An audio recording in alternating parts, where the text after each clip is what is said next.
Olá pessoal, e nesse vídeo eu quero atender um convite feito pelo meu amigo Dan do canal Vitrola Alternativa, pelo meu amigo Giovanni lá do canal Colecionador Cristão, que é a respeito de 5 álbuns lado B, né, que é uma nova trend que está rolando aí nas redes dos colecionadores. E eu não sabia muito bem o que era um álbum lado B, né? Eu procurei pesquisar um pouquinho e eu vou tentar primeiro explicar um pouco a respeito disso, porque eu imaginava que o lado B era só um disco paralelo, né, do artista, mas vai muito mais além disso. Pode ser coletânea de raridades, né, incluindo faixas descartadas de estúdio, um CD de extras, aliás, um álbum de extras. Pode ser também álbuns experimentais, né, onde o artista saiu um pouco do estilo dele e foi experimentar uma sonoridade diferente, por exemplo. Também pode ser discos ao vivo secundários, como no caso, às vezes, pode ser um disco que não saiu, até mesmo de certa forma, de maneira oficial, mas que depois foi editado, né, e lançado.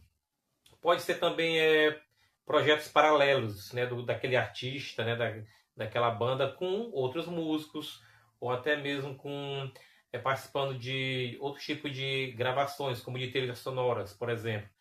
E também pode ser um material com relançamentos extras, né, os famosos bônus, né, que pode ter demos, pode ter versões alternativas, né, das mesmas músicas, ou até algumas versões diferentes ou inéditas.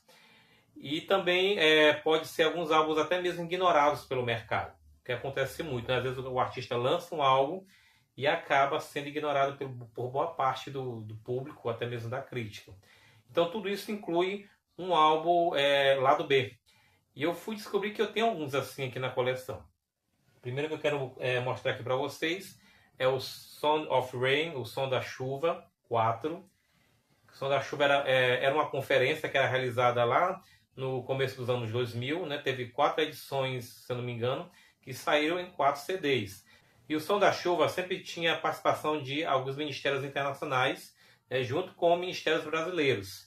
No caso aqui do volume 4, nós temos a participação do pastor Cirilo, David Keelan, da Cristi Tristão do Asas da Adoração e da Suzy Wills, do Morning Star Ministries. No caso, o nome dela de casada atualmente é Suzy Yarey, se eu não me engano. Mas na época aqui é Suzy Wills. E esse álbum aqui, gente, ao vivo, ele traz assim, uma mistura de experimentalismos com muitos espontâneos. Os espontâneos desse álbum aqui são muito intensos. A questão que envolve toda a sequência das faixas também foi muito bem montada. E é um álbum muito interessante. Esse álbum aqui eu sei que não é o estilo de todo mundo, mas é um álbum que eu recomendo que vocês ouçam também, porque ele traz assim, uma pegada diferente em relação a essa questão de louvor congregacional, justamente nessa parte de espontâneos. Som da Chuva 4. O próximo é o Oficina Eletroacústica, que é o álbum de regravações da Oficina G3, né, lançado em 2007. Teve muitos admiradores da banda na época que não gostaram desse álbum, porque falaram que a Oficina saiu muito da linha mais pesada e foi para uma linha mais contemplativa, que as músicas estavam muito lentas e tal. Mas esse CD aqui, gente, ele é um CD muito injustiçado. Por que ele é um álbum injustiçado? Porque ele é um álbum muito bem feito. As músicas inéditas que tem nele, no caso aqui, Cura-me, Adeus, Eu Lázaro, Deserto e Me Faz Ouvir. Tem 5 músicas inéditas e as outras são regravações. Gente, esse álbum aqui é muito bom, mas tem muita gente que não gosta dele porque acha que a Oficina fugiu da linha da identidade sonora deles. Eu particularmente aprecio esse álbum. Aqui a Oficina ele arriscou uma pegada acústica misturada um pouco com elétrico, mas saiu um disco bacana, um disco legal. Inclusive eu ganhei meu primeiro exemplar que eu ganhei desse CD foi pela Rede Super de televisão num sorteio. E, infelizmente alguém pegou esse CD lá de casa e sumiu com esse CD. Eu tive que comprar um novo, que é esse aqui, porque eu fiz questão de manter esse álbum na coleção. É um álbum excelente e fica a dica também. O outro lado B que eu quero mostrar para vocês aqui é o Stand, do Michael W. Smith, que é um álbum que eu considero, infelizmente, subestimado. Muita gente que conhece o Michael W. Smith quase eu não vejo ninguém, não vejo quase ninguém comentando, nem mesmo as pessoas que acompanham o trabalho dele, não vejo assim comentando sobre esse álbum, que é o álbum de 2006. Aqui no Brasil ele foi relançado ele foi distribuído pela BV Filmes. E gente, ele não é um álbum assim que eu posso comparar com outros antigos do Michael.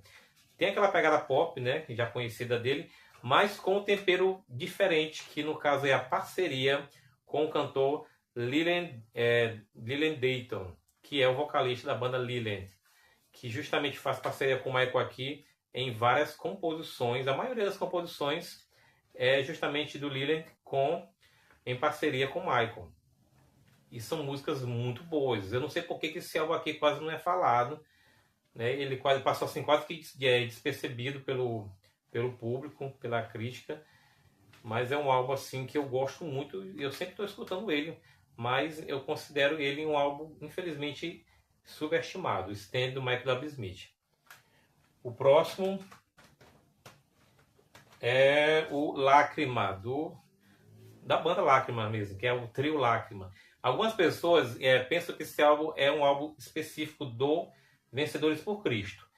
E eu diria que é e não é ao mesmo tempo, porque esse álbum ele é de um trio, né, que fazia parte, claro, do Vencedores, que no caso é o Lamartine, a Cristina e o Marcos.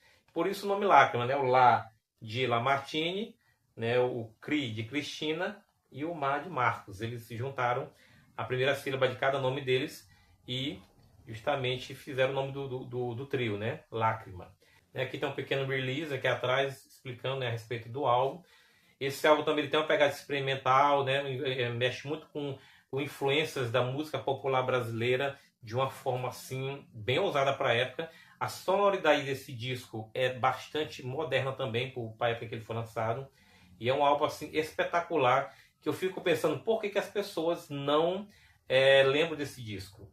É um álbum assim tão transcendental, na minha opinião, porque assim, eu fico conectado de uma forma quando escuto esse álbum que é algo assim indescritível. Não sei por que esse álbum não está em nenhuma lista, né, de melhores discos da música cristã nacional, porque ele merece.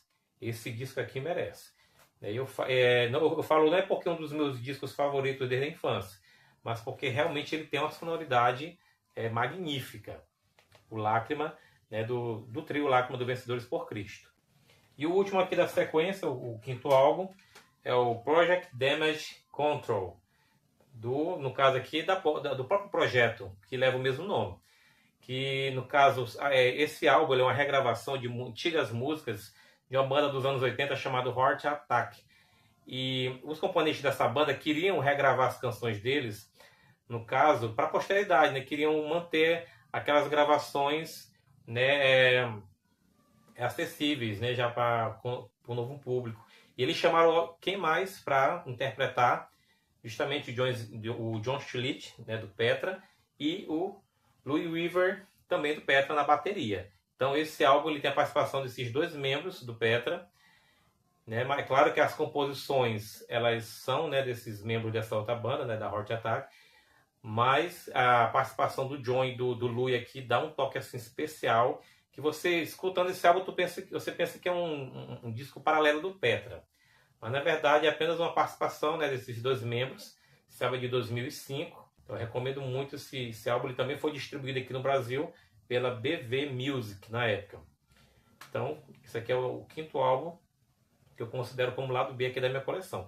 Então pessoal, justamente isso. Eu quero agradecer pelo convite dos meus amigos o Dan e o Giovanni. E eu espero que vocês também tenham gostado aqui dessas indicações, né, desses álbuns lado B que eu curto bastante.